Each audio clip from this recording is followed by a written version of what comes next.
Hi everyone, welcome to VB law.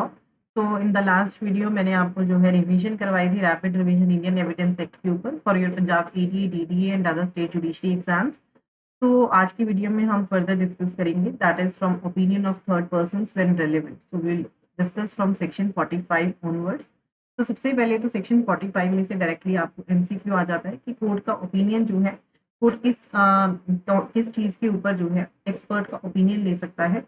तो options में generally आपको आ जाता है इंडियन लॉ। तो इंडियन लॉ के ऊपर जो है एक्सपर्ट का ओपिनियन नहीं लिया जा सकता। That can be taken on the foreign law, science, art, identity of handwriting और फिंगर इंप्रेशन। जो ओपिनियन एक्सपर्ट का होता है that is only supportive and corporative in nature.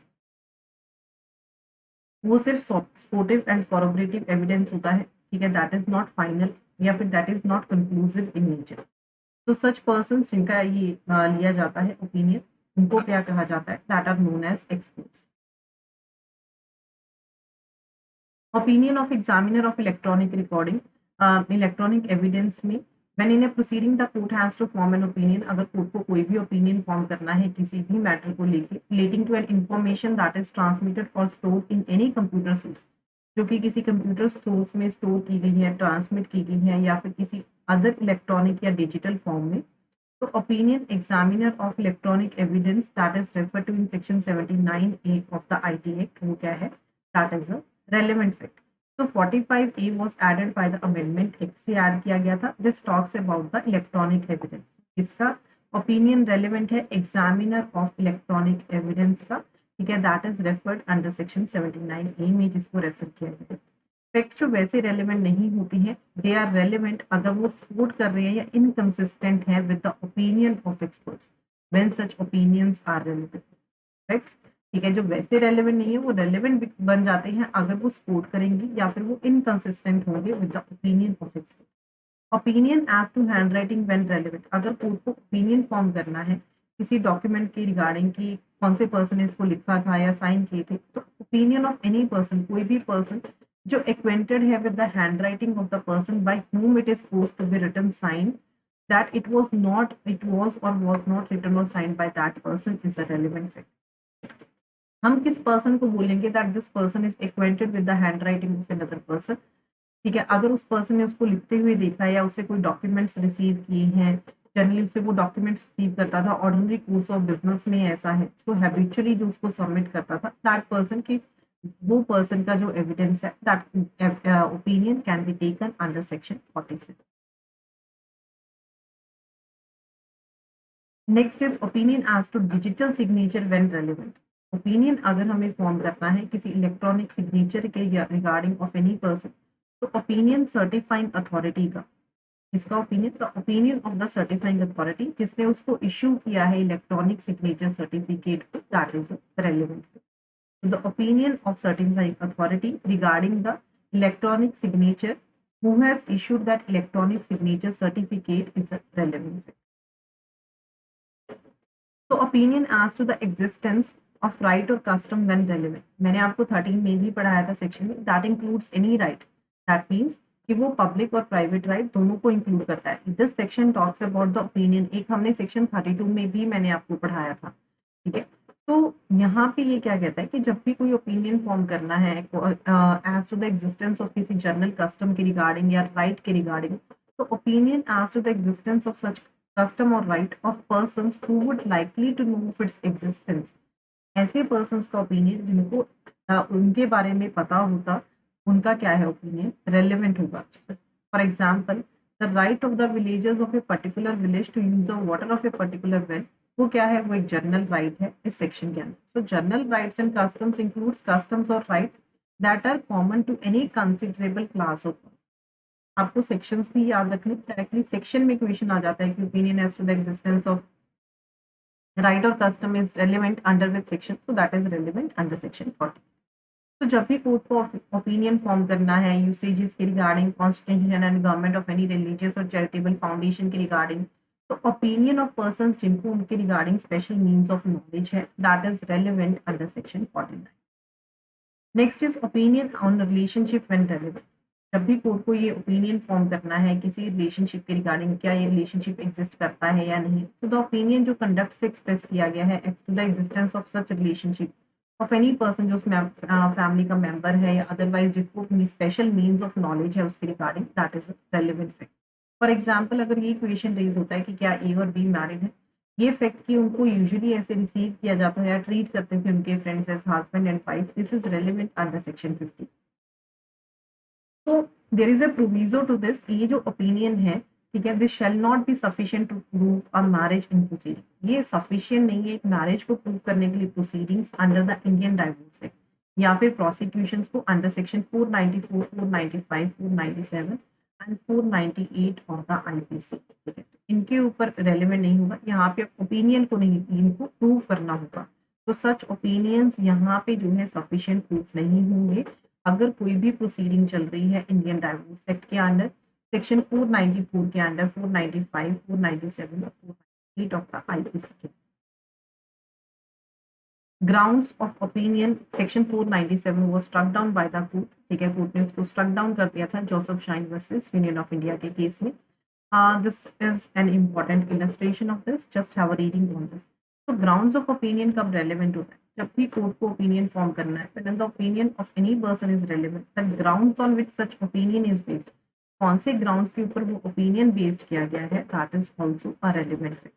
An expert में गिव, एक्सपर्ट क्या दे सकता है, अकाउंट ऑफ एक्सपेरिमेंट्स जो उसने परफॉर्म किए हैं for the purpose of forming his opinion. Next is एक कैरेक्टर कब रेलेवेंट होता है, हम अगर कैरेक्टर की बात करें, ठीक है, दैट इज सेक्शन जो उसके साथ डील करते हैं from 52 to 55 section deals with that. Civil cases में जो है कैरेक्टर रेलेवेंट नहीं होता है, in civil cases the character is irrelevant, character irrelevant होता है, ठीक है, या फिर एक्सेप्शन उसके रिगार्डिंग हमें प्रोवाइड की गई है। एक्सेप्शन क्या है, as so far as the character appears from the facts otherwise relevant.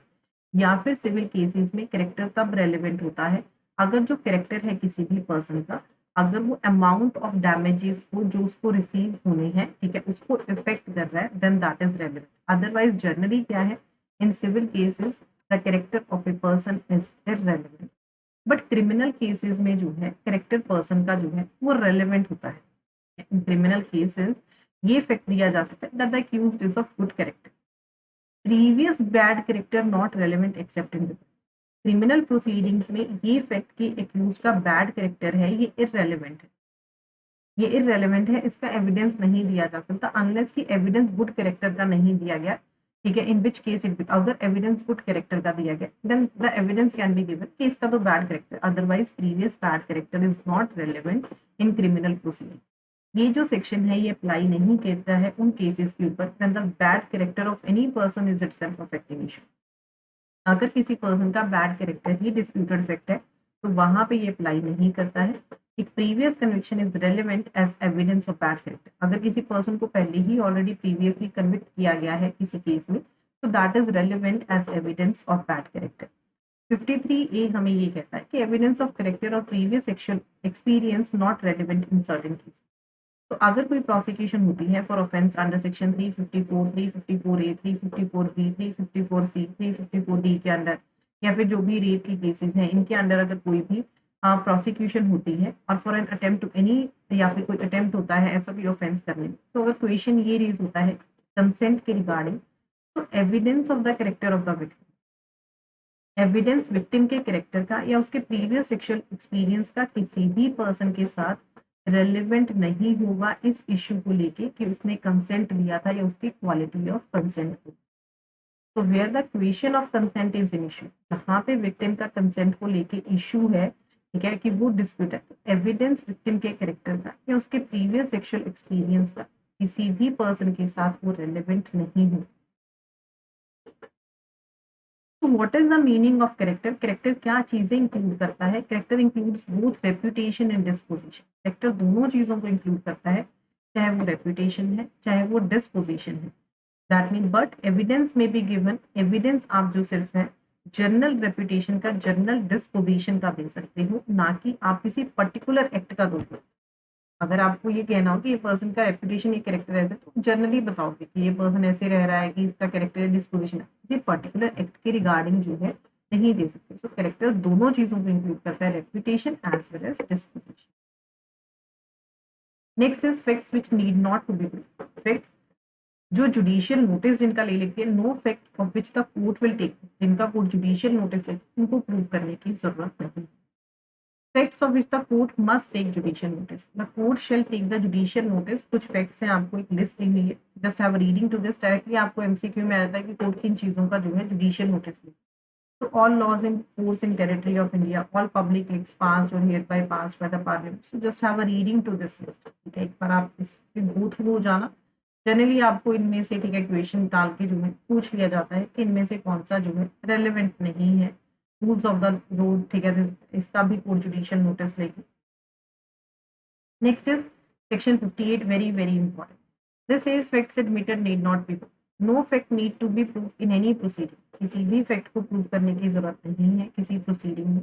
Which the parties thereto, जो पार्टीज या फिर उनके जो एजेंट्स हैं वो एग्री करते हैं एडमिट करने के लिए एट द हियरिंग, और which before the hearing they agree to admit by any writing under their hand, या फिर वो एडमिट करते हैं किसी भी राइटिंग को अंडर देयर हैंड्स, और which by any rule of leading in force at the time they are deemed to have admitted by their. तो ये कहता है किसी भी आपको फैक्ट को प्रूव करने की जरूरत नहीं है किसी प्रोसीडिंग्स में, अगर पार्टीज या उनके एजेंट्स जो है एग्री करते हैं उसको एडमिट करने के लिए हियरिंग, या फिर अगर उन्होंने वो जो है पहले एडमिट कर लिया बाय एनी राइटिंग, ठीक है, या फिर और by which any rule of pleading in force they are deemed to have admitted, या फिर उन्होंने अपनी प्लीडिंग्स में उसको एडमिट कर लिया है, तो उन फैक्ट्स को प्रूव करने की जरूरत नहीं है। फर्दर प्रोविजो से दैट कि कोर्ट अपनी डिस्क्रिशनरी पावर में उस फैक्ट को रिक्वायर कर सकती है admitted to be proved. The court may in its discretion require the facts admitted to be proved otherwise than by such admission. Court उनको कह सकती है otherwise those facts need not be proved. तो सारे facts except the contents of a document या electronic records, आप उसको कैसे प्रूव कर सकते हो? That can be proved by the oral evidence. We know that contents अगर डॉक्यूमेंट्स के हैं वो ठीक है डॉक्यूमेंट को ही पेश करके जो है वो करने होंगे, अदरवाइज ठीक है आप किसी भी फैक्ट को ऑरल एविडेंस से ही प्रूव कर सकते हो। ऑरल एविडेंस सारे केसेस में क्या होना चाहिए? डायरेक्ट होना चाहिए। ऑरल एविडेंस सारे केसेस में डायरेक्ट होना चाहिए। That is it refers to a fact which could be seen, it must be. अगर किसी पर्सन ने वो देखा है होते हुए क्राइम तो उसी पर्सन का एविडेंस होना चाहिए। अगर किसी ने सुना है, किसी ने सेंसेस से परसीव किया है, तो एविडेंस जो है हमेशा वो क्या होना चाहिए? That must be direct. Proof of the contents of a document को आप कैसे प्रूव कर सकते हैं? चाहे वो प्राइमरी एविडेंस भी दे सकते हैं ओरिजिनल, या फिर उसका सेकेंडरी एविडेंस भी दे सकते हैं। What is primary evidence? Primary evidence का मतलब डॉक्यूमेंट, ओरिजिनल डॉक्यूमेंट को प्रोड्यूस करना, document itself produced for the inspection of the court, that is the meaning of primary evidence.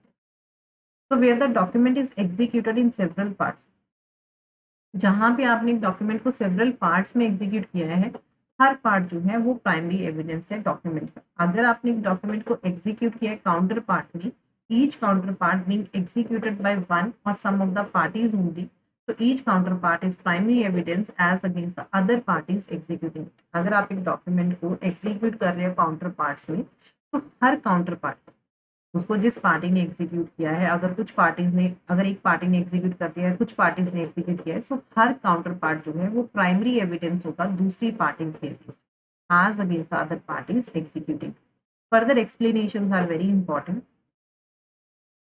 This says where a number of documents are all made by one uniform.